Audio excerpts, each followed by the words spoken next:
இந்த வீடியோ ஆக்சுவலா பார்த்தீங்க அப்படின்னா, நேத்தே எடுத்து பதிவேற்றம் செய்யறதுக்கு முன்னாடியே நான் ஒரு ஷார்ட்ஸ் கூட போட்டுட்டேன். ஒரு சில அப்டேட் வந்தனால அப்படியே வந்து ஹோல்ட்ல வச்சிருந்தோம் அந்த வீடியோவ. அப்போ பாலிமர் வந்து அவசரப்பட்டு வீடியோ போடல. நீங்க தான் அவசரப்பட்டு வீடியோ போட்டுட்டீங்களா அப்படின்னா, பாலிமர் தான் விசாரிக்காமல் எந்த கிராஸ் வெரிஃபிகேஷனும் செய்யாம ஒரு வீடியோ அவங்க போட்டிருக்காங்க. அத கண்டிப்பா வந்து சுகாதாரத்துறை என்னன்னு பார்க்கணும். இந்த மாரி தொடர்ந்து பாலிமர் செஞ்சுட்டு இருக்கிறது தமிழ்நாட்டுக்கு நல்லதே இல்ல. அப்போ ஸ்டாப்லர் பின் வந்து உள்ள இல்லையா அப்படின்னு கேட்கலாம். ஸ்டாப்லர் பின் ஆனா உள்ள இருக்கு. அதுதான் இந்த அப்டேட். இந்த வீடியோவோட கடைசியில நான் அந்த அப்டேட் குடுக்குறேன். பட் எப்படி போச்சு, ஏன் போச்சு, எப்ப போச்சு அப்படிங்கிறத தான் நம்ம பேச போறோம். வணக்கம், இது உங்கள் பிளாக்ஸி. ஒரு கேடுகெட்ட சேனல் அப்படின்னா பாலிமர் தாங்க. அவங்களால எவ்வளோ கேடுகட்டத்தனத்தை செய்ய முடியும்னு எனக்கு ஆச்சரியமா இருக்குது. தொடர்ந்து அவதூறுகளை பரப்பிட்டு இருக்காங்க. வியூஸ்க்காக, டிஆர்பிக்காக. நாங்கள் தான் எல்லா நியூஸையும் சுட சுட கொண்டு வந்து உங்களுக்கு போடணும் அப்படிங்கிற மாதிரி எந்தவித கிராஸ் வெரிஃபிகேஷனும் பண்ணாம அது அவதூறா உண்மையா எதுவுமே செக் பண்றது கிடையாது. எல்லா குப்பைகளையும் கொண்டு வந்து மக்கள் கிட்ட வந்து கொட்டிடணும். அப்படி நேற்று வந்து ஒரு அரசு ஹாஸ்பிட்டல்ல ஒருத்தருக்கு செஞ்ச சர்ஜரி வந்து மிஸ்டேக்னா உள்ள வந்து ஸ்டாப்லர் பின்னையே வச்சுட்டாங்க, ஸ்டாப்லரே வச்சுட்டாங்க அப்படிங்கிற மாதிரியான ஒரு அவதூறை பரப்பியிருக்காங்க. இதை கண்டிப்பாக சுகாதாரத்துறை அமைச்சர் அவர்கள், மாசு அவர்கள், துறையில் இருக்கிற அத்தனை பேரும் என்னன்னு பார்த்து பாலிமர் மேலேயும் சரி, இதை பொய் கேஸ் கொடுக்க வந்த நபர் இல்லை அவரை தூண்டின நபர்கள் எல்லாத்தையுமே வந்து கண்டிப்பாக விசாரணைக்கு கொண்டு வந்து முடிஞ்சால் அவங்க மேலே கேஸ் போட்டு உள்ள தள்ள முடிஞ்சால் தள்ளணும் அப்படின்னு கோரிக்கையை வச்சுட்டு இந்த வீடியோவை நான் என்னோட பர்சனல் எக்ஸ்பீரியன்ஸ்லேருந்து உங்களுக்கு ஷேர் பண்ண விரும்புகிறேன். வாங்க வீடியோக்குள்ளே போகலாம். சுட சுட மக்களுக்கு நியூஸை கொடுக்கலாம், ஆனால் மலத்தை கொடுக்க வேண்டியது. அதாவது தினமலம் தான் இதுக்கு சிறந்த ஒரு உதாரணமாக இருந்துட்டு இருந்துச்சு. இப்போ வந்து பாலிமர் சுட சுட கொண்டு வந்து கொடுத்துடணும், டிஆர்பி ஏற்றி விட்டுறணும், வியூஸ் பெருகிடணும். அதுக்காக என்ன கருமாந்திரத்தினாலும் மக்கள்கிட்ட வந்து கொண்டு வந்து கொட்டிடணும், பீதியை கிளப்பி விட்டுறணும், அவதூறை பரப்பி விட்டுறணும். அப்படிதானே? இந்த வீடியோ பார்த்துட்டு வந்துடுங்க, அதுக்கப்புறம் பேசலாம். நான் ஷார்ட்டாக மட்டும் போடுறேன். சரியான பதில் சொல்ல மாட்டேங்கிறாங்க. போனா மாத்திரை கொடுத்து விட்டுறாங்க. அங்கே போய் பாண்டிச்சேரி ஜிப்பர் மருத்துவமனையில் பார்க்கும்போது தான் கைக்குள்ள ஸ்டாப்லர் பின் இருக்கிறது தெரிய வந்தது. 2 பின்ல இப்போ வளர்ந்த. அதனால எனக்கு இதை பார்த்து இந்த கையை சரி பண்ணி விட்டு எனக்கு நஷ்டீடு கொடுத்து எனக்கு கவர்மெண்ட்ல ஏதோ ஒரு வேலை போட்டு கொடுக்கணும். கேட்டதுக்கு மாத்திரை கொடுத்துட்றாங்க. எந்த ஒரு சரியான ரெஸ்பான்ஸுமே கொடுக்க மாட்டேங்கிறாங்க. இந்த நபர் வந்து ஓராண்டுக்கு முன்னாடியே 2 ஆண்டுகளுக்கு முன்னாடியே வந்து தன்னோட வலது கையில வந்து எலும்பு முறிவுக்காக ஒரு சர்ஜரி பண்ணியிருக்கிறாரு. இப்போ வந்து அவருக்கு கையை தூக்க முடியல அப்படின்ன உடனே அந்த ஸ்கேன் எல்லாம் எடுத்து காமிக்கிறாரு. அவர் கையிலையுமே வந்து ஒரு மாதிரி காயம் இருக்குது, அது வந்து கொஞ்சம் பிளராக இருக்குன்னு வச்சுக்கோங்களேன். அது புரிஞ்சுக்க முடியல. இருந்தாலும் நான் என்ன சொல்ல வரேன் அப்படின்னா, அந்த பர்டிகுலர் அவர் கம்ப்ளைண்ட் பண்ணுற இன்ஃபர்மேஷன் அப்படிங்கிறது யாரோ வந்து அவரை தூண்டி விட்டுருக்காங்க, இல்லை பீதியை கிளப்பி விட்டுருக்காங்க. அவர் வந்து ஒரு இன்னசென்ட்டாக இருக்கலாம், இல்லாமலும் கூட இருக்கலாம். ஆனால் அவங்களுக்கு சுற்றி இருந்து யாரோ தூண்டி விடுற நபர் வந்து என்ன சொல்லியிருப்பாங்க அப்படின்னா, அதை பார்த்தவொடனே ஆரியவு கட்டவன் ஏதோ தற்கொலை போல் ஸ்டாப்லர் மாதிரி இருக்குது, ஸ்டாப்லரை வச்சு இது பண்ணிட்டாங்க. எப்பட்றா முடியும்? அவ்வளோ போனுக்குள்ள ஒரு ஸ்டாப்லரை வச்சு அவனுங்க என்ன? எனக்கு சிரிப்பாக தான் வருது. ஏன்னா இதுக்கு முன்னாடி இந்த நிறைய விஷயங்கள்லாம் இவனுங்க பார்த்துருந்துருப்பாங்கன்னு நினைக்கிறேன். அந்த மைண்ட் செட்டா இல்லாட்டினா இந்த நக்சல்ஸ் மாதிரி பிஹேவ் பண்ணுறாங்களான்னு தெரியல.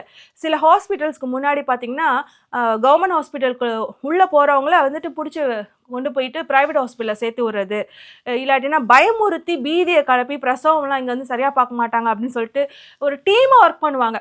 அது வந்து அரசாங்கத்தின் மீது அவதூறை கிளப்பணும் அப்படிங்கிறதுக்காக. நான் மற்றதெல்லாம் குறை சொல்ல, நிஜமாவே வந்து ஒரு டீமாக அந்த அரசாங்கம் பிடிக்கல, அவங்க மேலே தொடர்ந்து அவதூறு பரப்பணும் அப்படிங்கிற முடிவில் இருந்ததுன்னா அதை செய்வாங்க.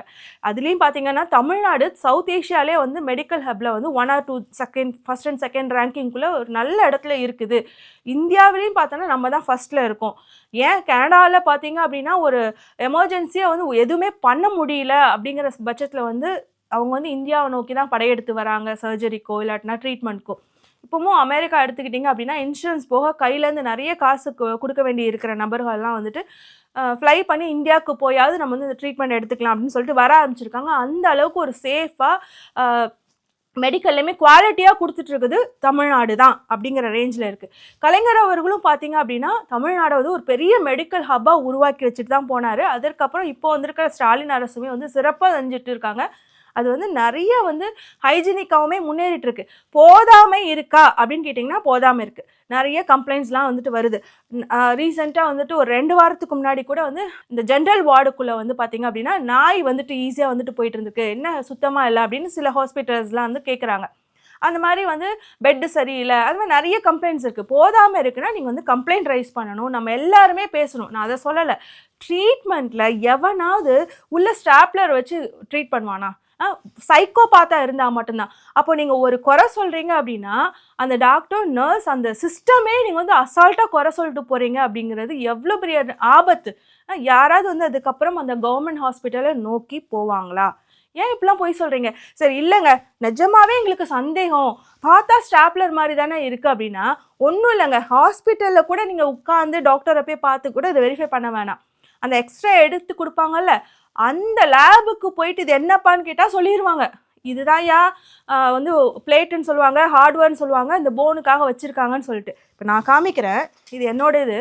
நம்மளுக்கு வந்து கடந்த வருஷம் ஆக்சிடென்ட் ஆச்சுல்ல, அப்போது கிட்டத்தட்ட இதே பிளேட் தான் வச்சுருக்காங்க. இது வந்து என்னோடது கொஞ்சம் அட்வான்ஸ்டு. நம்ம போன வருஷம் வச்சோம், நம்ம உலகத்தரம் வாய்ந்த வெளிநாட்டில் இருக்கிற ஒரு ஹாஸ்பிட்டலில் பண்ணனால பார்த்தீங்க அப்படின்னா டைட்டானியம் அப்படிங்கிற மெட்டல் இது யூஸ் பண்ணியிருக்காங்க.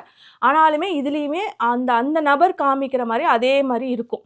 பார்த்தீங்கன்னா எனக்கு எக்ஸ்ட்ரா இந்த ஸ்க்ரூவே வந்து தெரியும். அப்போ என்ன, எங்கள் சாவியை வச்சு இது பண்ணிட்டாங்களா? சாவி வச்சுட்டாங்களா? எனக்கு 2 போனுமே உடஞ்சிருக்கு, 2மே ஒரே கை தான். பார்த்தீங்கன்னா 2 பிளேட் வச்சுருப்பாங்க, 2 பிளேட்டும் அவர் காமிக்கிறது தான். இதை விட இதை விசிபிலிட்டிஸ் பாருங்கள். இதை தான் வந்து அவங்க பயந்து போயிட்டு ஸ்டாப்லர் அப்படின்னு சொல்கிறாங்க. அவருக்கு வச்சிருக்கிறது அந்த வீடியோவில் காமிக்கிறது பார்த்தீங்கன்னா ஒரு 5 வருஷத்துக்கு முன்னாடி உள்ள அது மெத்தட், அந்த டைப் ஆஃப் இது அது வச்சுருக்காங்க.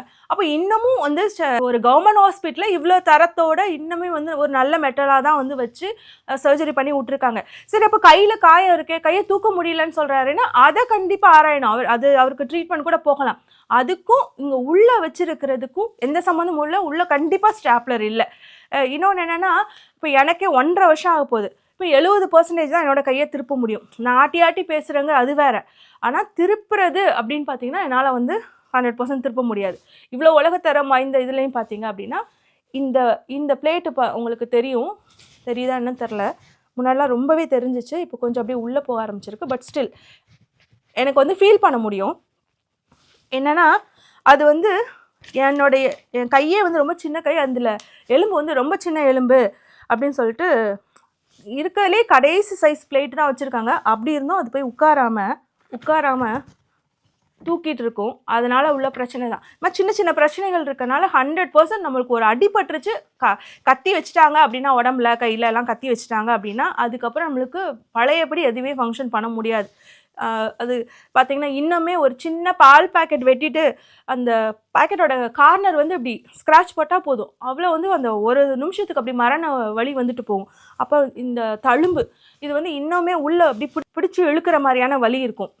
இந்த மாதிரி நிறைய பிரச்சனைகள் எனக்குமே இருக்கும். கை வந்து இந்த கை மாதிரி நார்மலாக இருக்காது, ஏதோ உள்ளே வந்து ஒரு நமைச்சல், ஒரு மாதிரி டிஸ்டர்பன்ஸ் இருந்துக்கிட்டே தான் இருக்கும். அப்போது ஒரு போன் ஃப்ராக்சர் நடந்துச்சு, எலும்பு முறிவு அப்படிங்கிறதுக்கு வந்து கிட்டத்தட்ட 1.5 வருஷம் கிட்ட வந்து சரியாகிறதுக்கு டைம் எடுத்துக்கும்னு சொல்கிறாங்க. இப்போது இவருமே அந்த பீரியட் தான் சொல்கிறாரு. நான் பார்த்தீங்க அப்படின்னா 36 செஷன்ஸ் கிட்ட எடுத்து தான் வந்து எனக்கு இன்னுமே வந்து 100%லாம் என்னோட கை திருப்பி கிடைக்கல. அப்படிங்கிறப்ப அவருமே வந்து ஃபிசியோதெரப்பி பண்ணுறதுக்கான செலவு பண்ணுறதுக்கான வசதிகள் இருந்துச்சா, இல்லை அன்றாட வேலைகளையாவது அவர் செஞ்சுக்கிட்டே வந்து கையை வந்து ஓரளவுக்கு முயற்சி செஞ்சு கொண்டு வந்தாரான்னு தெரில. ஆனால் வலிக்குதுன்னு சொல்கிறாரு. அப்போ வேறு என்ன பிரச்சனை இருக்குது, வேறு ஏதாவது ட்ரீட்மெண்ட் எடுக்கணுமா, இல்லை வேறு ஏதாவது பிரச்சனை இருக்கான்னு பார்க்கணுமே தவிர நான் ஸ்பெசிஃபிக்காக பேச விரும்புகிறது அந்த இது வந்து ஸ்டாப்லர் கிடையாது. அது நீங்கள் வந்து ஒரு லேபுக்கு சென்டருக்கு எடுத்துகிட்டு போயிருந்தா கூட தெரிஞ்சிருக்கும் அப்படிங்கிறத நான் சொல்ல வரேன். ஏமா நீ இவ்வளோ முட்டு கொடுக்குற அப்படி, அப்போ வந்து என்ன தமிழ்நாடு அரசு, இந்த திமுக அரசில் உள்ள மருத்துவம் எல்லாம் வந்து மருத்துவத்துறையெல்லாம் வந்து ரொம்ப சூப்பராக தான் இருக்குது, தப்பே நடக்கலையா ஹாஸ்பிட்டலில் அப்படின்னு நீங்கள் கேட்கலாம். தப்பு வந்து ப்ரைவேட் பப்ளிக் அப்படிலாம் கிடையாது. ஒரு 10 இன்சிடென்ட் நடந்துச்சுன்னா கண்டிப்பாக 2 தவறுகள் நடக்கிறதுக்கான வாய்ப்புகள் இருக்குது. அதற்கெல்லாம் என்னால் உத்தரவாதம்லாம் கொடுக்க முடியாது. ஏன்னா நான் 2 உதாரணம் சொல்கிறேன். அமெரிக்காவில் வந்து ரீசெண்டாக ஒரு கப்புள், அவங்க இந்தியன் கப்புள் தான், அந்த பொண்ணுக்கு வந்து டெலிவரி பண்ணி ஒரு கொஞ்ச நேரத்துலேயே இது பார்த்திங்க அப்படின்னா ப்ளீடிங் ரொம்ப அதிகமாக இருந்திருக்கு. அதை வந்து உடனே சர்ஜரி பண்ணணும் அப்படின்னு சொல்லும்போது அவங்க அந்த உள்ளே வச்சு ஏதோ சர்ஜரி பண்ணுறதுக்கான ஒரு விஷயம் அவங்கக்கிட்ட இல்லை, ஸ்டாக்ல இல்லை. என்னது அது, கவர்மெண்ட் ஹாஸ்பிட்டல் கிடையாது, அமெரிக்காவில் கவர்மெண்ட் ஹாஸ்பிட்டலே இல்லை தானே. அதுக்கப்புறம் அந்த பர்சன் வந்து இந்தியாவிலேருந்து இங்கே வந்திருக்கிறாரு. அவங்களோட கம்பெனி அவங்களுக்கு நல்ல இன்சூரன்ஸ் கொடுத்துருக்கு, இன்சூரன்ஸ் நல்லா இருக்குது. ஸோ அவன் நல்ல ஹாஸ்பிட்டல் தான் போயிருக்கான். அதாவது இருக்கிற ப்ரைவேட் ஹாஸ்பிட்டலே பெஸ்ட்டு தான் அவர் போயிருக்கிறாரு அவங்க பிரசவத்துக்காக. அப்படி இருக்கும்போது அந்த இது இல்லாததுனால அதை ஆர்டர் பண்ணியோ இல்லை எங்கே இருக்க அவைலபிலிட்டி செக் பண்ணி அவங்க கொண்டு வர்றதுக்குள்ளே அந்த தாய் வந்து இறந்துட்டாங்க. இன்னொரு விஷயம் என்ன அப்படின்னு பார்த்தீங்கன்னா, அதுவும் வந்து ப்ரைவேட் ஹாஸ்பிட்டல் நடந்தது தான். இந்த ஸ்கேன்லாம் பண்ணும்போது நகையெல்லாம் கழட்டி வச்சுட்டு வாங்கன்னு சொல்லுவாங்கள்ல, அதுக்கு பார்த்தீங்க அப்படின்னா முதல்ல ஒரு இன்ஸ்ட்ரக்ஷன் பேப்பர் வந்துடும். அதுக்கப்புறம் 1 இல்லைன்னா 2 காலாவது வந்து ஹாஸ்பிட்டல்லேருந்து வந்துடும். கால் பண்ணி இதெல்லாம் கழட்டி வச்சுட்டு வந்துங்கன்னு திரும்பி கழட்டி வச்சுட்டு வாங்கன்னு சொல்லிடுவாங்க. அதுக்கப்புறமும் நீங்கள் மறந்து அங்கே போனீங்கன்னா ரிசப்ஷனில் சொல்லுவாங்க. அதுக்கப்புறம் 3 ஏரியா இருக்கும். முதல்ல பார்த்தீங்க அப்படின்னா அதை கழட்டி வைக்கிறதுக்கு ஒரு லாக்கர் இருக்கும். அதுக்கப்புறம் ஒவ்வொரு இதுலேயும் நீங்கள் ரெஜிஸ்டர் பண்ணுறது இல்லை டோர் நம்பர் சொல்கிற இடம் எல்லா இடத்துலையுமே அதுக்கான இன்ஸ்ட்ரக்ஷன் வச்சுருப்பாங்க, இன்ட்டு பண்ணியிருப்பாங்க இதெல்லாம் போட்டு போகக்கூடாதுன்னு. இதெல்லாம் தாண்டியும் ஒருத்தர் வந்து தன் கழுத்தில் போட்டிருந்த ஒரு மெட்டல் செயினுங்க, அதனால் வந்துட்டு வந்து ஒரு உள்ள ஷாக் அடித்து இழுத்துருச்சு, அவர் இறந்துட்டார். இந்த மாதிரி நடக்க தானே செய்யுது ப்ரைவேட் ஹாஸ்பிட்டலையும். அதனால் நான் அதுக்கெல்லாம் உத்தரவாதம் கொடுக்க முடியாது. ஆனால் பெஸ்ட்டாக இருக்கானா கண்டிப்பாக தமிழ்நாடு அரசு ஹாஸ்பிட்டல்ஸ் வந்து பெஸ்ட்டாக தான் இருக்குது, பெஸ்ட்டாக தான் கொடுத்துட்ருக்காங்க. மெடிக்கல் ஹப்பில் நம்ம வந்து முதல் இடத்துல இருக்கிறோம் இல்லை 2வது இடத்துல இருக்கோம் அப்படிங்கிறத உறுதியாக என்னால் சொல்ல முடியும். அவ்வளோ வந்து முன்னேற்றம் நடந்துக்கிட்டே இருக்குது.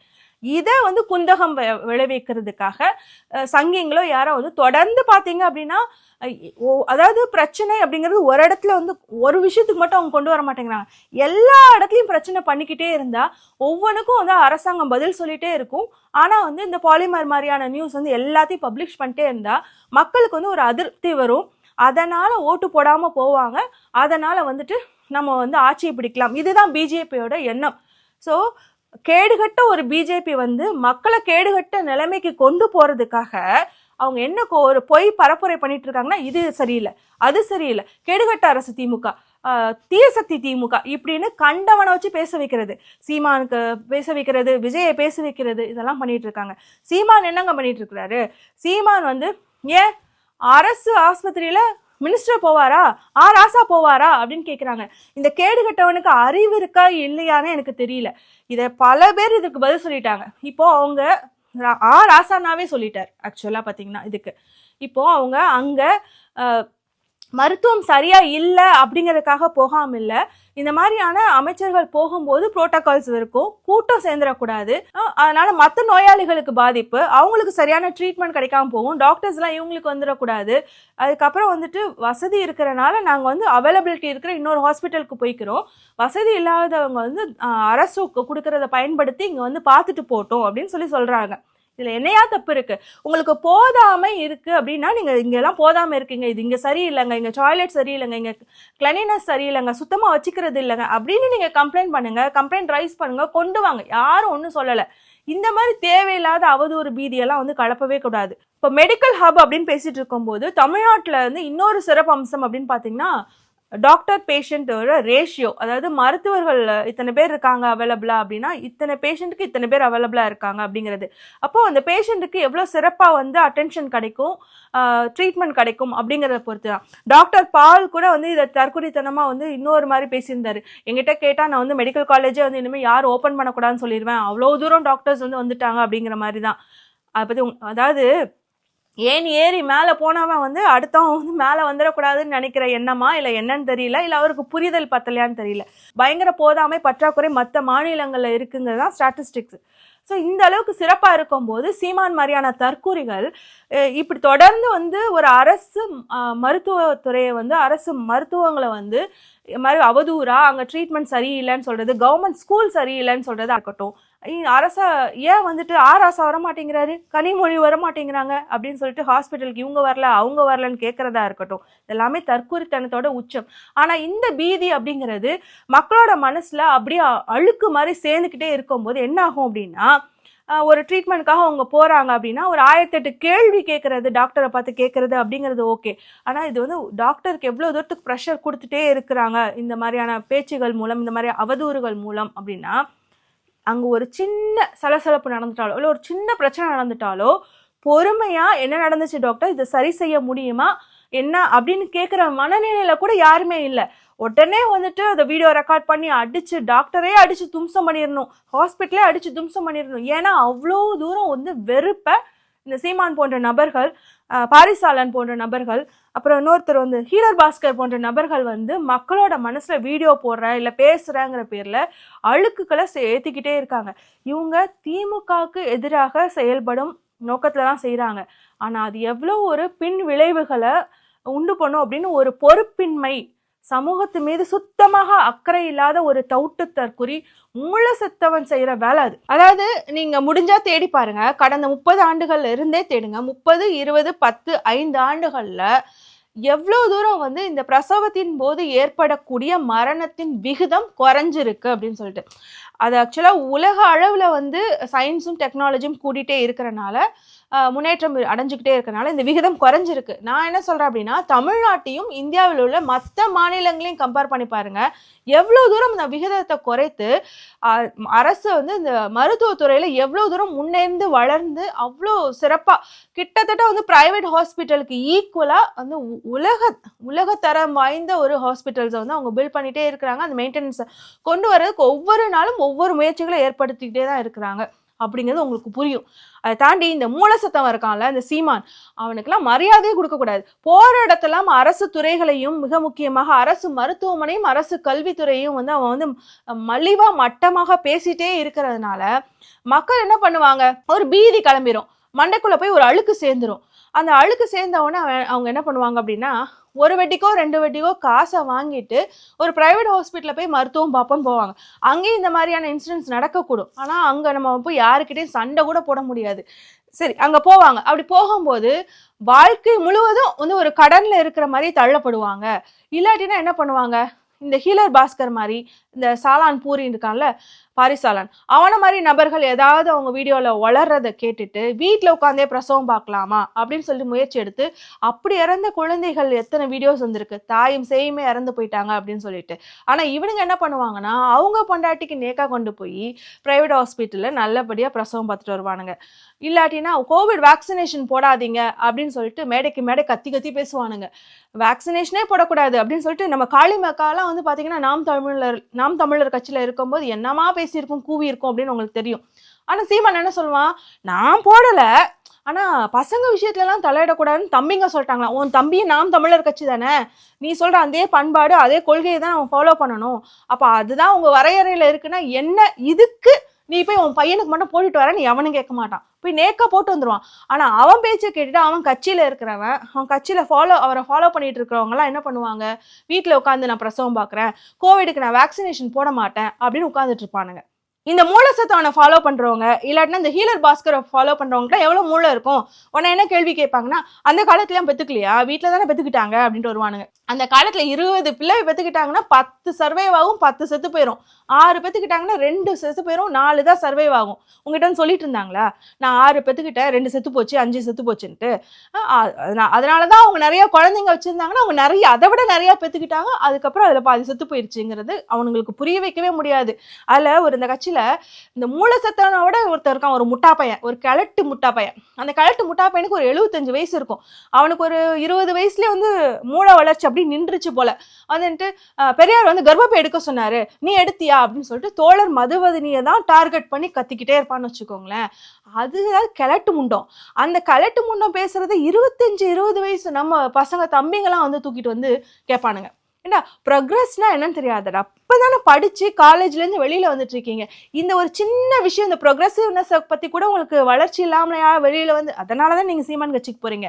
அதாவது கர்ப்பப்பையை எதுக்கு எடுக்கணும், அன்னைக்கு பெரியார் கோவத்துல சொன்னாரு, உன்னை வந்து வேலைக்கு போக விடாம, உன்னை வேற வேலை எதுவுமே செய்ய விடாம குழந்தை பெற்றுக்கணும், அந்த வழியில இருக்கணும், அதுக்கப்புறம் பார்த்தீங்கன்னா பால் கொடுக்கணும், அதை வளர்க்கணும், அடுத்து இன்னொன்று பெற்றுக்கணும், அதுக்கு வந்து அந்த வழியில இருக்கணும், அப்புறம் பாலை கொடுக்கணும், அப்புறம் இன்னொன்று பெற்றுக்கணும், இப்படியே பெற்றுக்கிட்டே இருந்தேன்னா அதுக்கப்புறம் உன்னோட இதெல்லாம் முடிஞ்சிடும். அப்புறம் எங்கப்பா நீ வந்து படிக்க முன்னேற, உனக்குன்னு இண்டிபெண்டன்ஸ் எப்படி வர, உன்னை அப்போ அடக்கி தான் வைப்பான், அதுக்காக தான் வந்து அப்படி வச்சிருக்கான் உன்னை அப்படின்னு சொல்லிட்டு அதை கர்ப்பப்பை தூக்கி எறி அப்படின்னு சொன்னாரு, வெட்டி எறின்னு சொல்லி சொன்னாரு.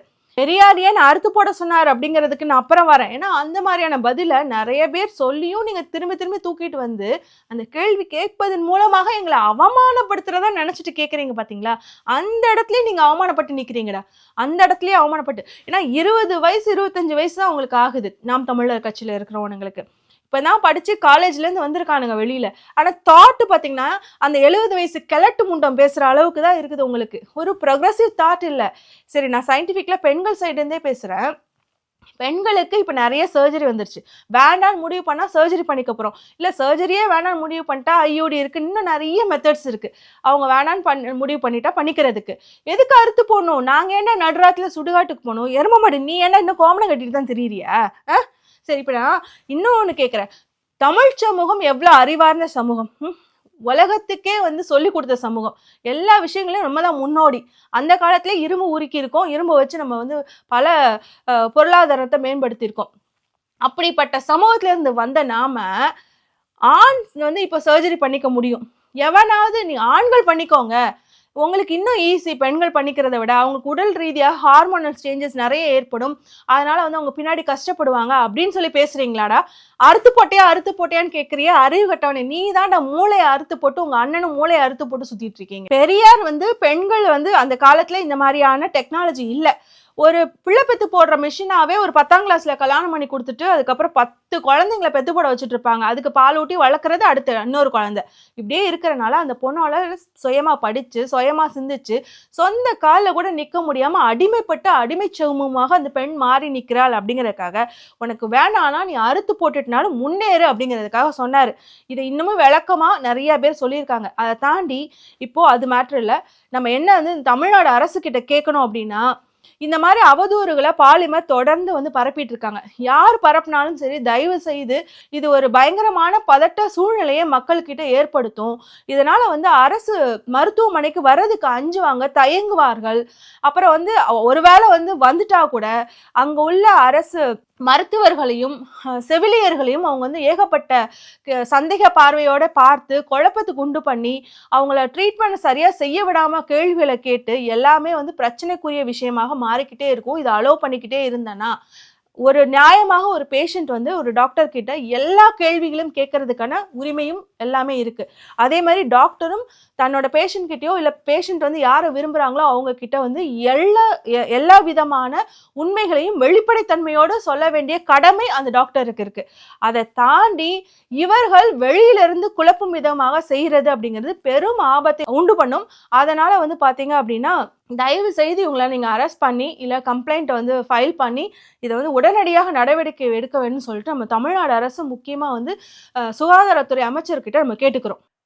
இப்போ அந்த பாதிக்கப்பட்ட நபரோட வீடியோ பார்த்தீங்கன்னா ஒரு சில இடத்துல ஸ்டாப்லர் அப்படின்னு குறிப்பிட்டிருக்கிறாரு, ரொம்ப கடைசியில் பார்த்தீங்கன்னா ஸ்டாப்லர் பின் அப்படின்னு குறிப்பிட்டிருக்கிறாரு. ஸோ இந்த கன்ஃபியூஷன் நம்ம வந்து எல்லாத்துக்குமே ஸ்டாப்லர் தான் யூஸ் பண்ணுவோம், ஸ்டாப்லர் பின்னு சொல்ல மாட்டோம். இல்லைனா ஸ்டாப்லர் பின்னு வேற சொல்லுவோம். அப்படிங்கிறனால தான் அந்த கன்ஃபியூஷனுமே நடந்திருக்கு. அப்போ ஸ்டாப்லர் பின் எப்படி உள்ளே போயிருக்கும் அப்படிங்கிற கேள்வி இருக்குல்ல.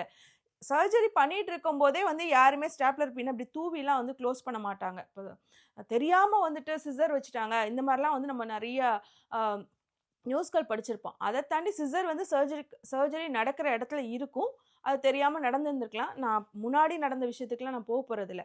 ஆனால் இந்த ஸ்டாப்லர் விஷயத்தை நம்ம கண்டிப்பாக பார்க்கணும். அப்படி மேலே தூவி விட்டுலாம் யாரும் வந்து க்ளோஸ் பண்ண போகிறதில்ல, அது பாசிபிளும் கிடையாது. அப்போது இப்போ சர்ஜரி முடிஞ்சதுக்கு அப்புறம் தான் இப்போ நேராக கிழிச்சிருந்தாங்க அப்படின்னா முன்னாடியெல்லாம் வந்துட்டு ஸ்டிச்சஸ் போடுவாங்க. அதுக்கப்புறம் தான் வந்து பார்த்திங்கன்னா இந்த க்ளூ மாதிரியான டைப்பான டெக்னாலஜி வந்துச்சு. இன்னமும் வந்து ஒரு சில இடங்களில் ஒரு சில காரணங்கள்னால அந்த surgical stapler or medical stapler அப்படின்னு சொல்லக்கூடிய ஸ்டாப்லர்ஸை யூஸ் பண்ணுறாங்க. இங்கே இது கிளிப் பண்ணி விடுவாங்க. அதில் இருந்து அதாவது சர்ஜரி நடந்ததுக்கு அப்புறம் அவர் வந்து ஒரு 7 நாட்களுக்கு அப்புறம் வந்து நீங்கள் வாங்க நம்ம வந்து அந்த ஸ்டாப்லர் எடுத்து விடுவோம் அப்படின்னு சொல்லி கூப்பிட்டுருந்துருப்பாங்க. அது டிபெண்ட்ஸ், லைக் 7 10. அதுக்கப்புறம் வந்து பார்த்தீங்கன்னா ஊண்டு சரியாகாமல் இருக்கிற இடத்துல அப்படியே விட்டுருந்துருப்பாங்க. அதுக்கப்புறம் அதையும் ரிமூவ் பண்ணுறதுக்கு வர சொல்லுவாங்க. ஒரே முறையில் வந்து வந்தப்பமே வந்து முழுக்க எடுத்திருந்திருக்கலாம், இல்லைன்னா 2-3 முறை வந்து அவர் போக வேண்டி இருந்திருந்திருக்கலாம்.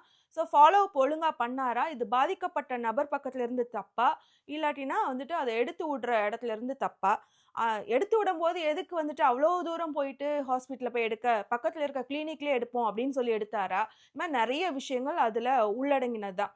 அவர் வந்து இந்த வீடியோவில் பேசும்போது ரொம்ப கடைசியில் வந்துட்டு ஒன்று சொல்கிறாரு. அதாவது பாண்டிச்சேரியில் இருக்கிற ஒரு ஹாஸ்பிட்டலில் வந்து அங்கே தான் வந்து ஒரு எக்ஸ்ரே எடுத்து பார்த்து உள்ளே வந்து ஸ்டாப்லர் பின் இருக்குதுன்னு சொல்லியிருக்காங்கன்னு.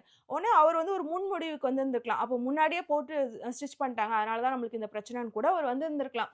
ஆனால் நம்ம வந்து என்ன பார்க்கணும் அப்படின்னா, அந்த எக்ஸ்ரே வந்து இப்போ ரீசெண்டாக எடுத்தது. அதாவது அவருக்கு சர்ஜரிலாம் பண்ணி நான் என்ன சொல்கிறேன் அப்படின்னா, இப்போ அந்த பின் இருக்குது, அது வந்து நீங்கள் எடுக்காமல் விட்டுட்டீங்க, இல்லை சோம்பேறிப்பட்டு 2-3 தடவை போகாமல் விட்டுட்டீங்க, இல்லை சரியாக எடுக்காமல் விட்டுட்டீங்க அப்படின்னா, அது வந்து உள்ளே வந்து போயிருந்திருக்கும்.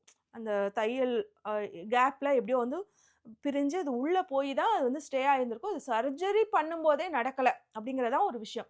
அப்போது நம்ம இதை வந்து என்ன ஏதுன்னு விசாரிக்காமல் பரபரன்னு ஒரு நியூஸ் போடுறதுனால ஒரு அரசு மருத்துவமனை மீது மக்களுக்கு பீதி ஏற்படும் அப்படிங்கிற காரணத்துக்காக தான் இப்பெல்லாம் வந்துட்டு உடனே எதுவும் பேசணும்னு அவசியம் கிடையாது, நல்லா விசாரிச்சுட்டு பேசணும் அப்படின்னு சொல்கிறது.